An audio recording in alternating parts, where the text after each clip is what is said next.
څنګه چې تاسو ته پته ده چې نن 4 اکتوبر دی او د پی ټی آی په اسلام آباد کې احتجاج په مکمل تور باندې محسن نقوی وایي کنه چې موږ تیاریانې کړې دي او مکمل تور باندې په اسلام آباد کې په ډی چوک کې چې دنه مکمل تور باندې کنټینر ولاړې دي مکمل چې دنه د 144 لګیدل او و ټیمان چې دنه د تعینات کړل د رینجرو چې دا بدل د ولاړې مکمل تور باندې کڅوک سکه نو موږ به د جواب برپور ورکو او بل طرف ته علي امین ګنداپور هم دا جواب ورکړی دی وایي چې دنه احتجاج نشم کینسلولای دا چې دنه دا خبره مانه ده کړو دا چې عمران خان د احتجاج کال ورکړی دی د سو پورې چې عمران خان سنی ویل دغه پوری به احتجاج نه کینسلېږي احتجاج به په هر صورت باندې کیږي او عمران خان هم ویل چې احتجاج به خامخا کیږي تاسو به احتجاج نه کینسلوي که هر قسمه صورتحال لازم ځکه چې پر راولپنډي چې کوم احتجاج نو ډیر برابر روانو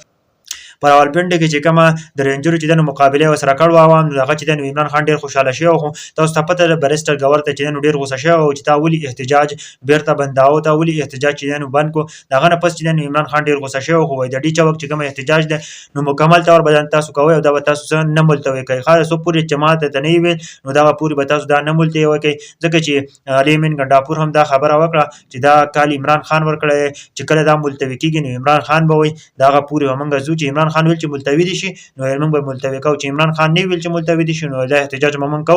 او په هر صورت کې به کو نن مکمل تور باندې حالات خراب دي ځکه چې عوام هم به مکمل تلای ځکه چې په اسلام آباد کې ډی چوک کې نو مکمل تور د کنټینر نه لګا ډکړه د سهار وختي چې نو خلک رسیدل د ځین خلک چې سهار وختي تلره او داغه نه پس چې نو علي امین ګنداپور چې نو هغه به هم زی او ډی چوک ته بزن 3 بجو لرسي په 3 بجې به دغه احتجاج شروع کیږي دا نوې معلومات ان شاء الله نور معلومات لپاره ضرور فالو کړئ سبسکرایب کړئ ویډیو شیر کړئ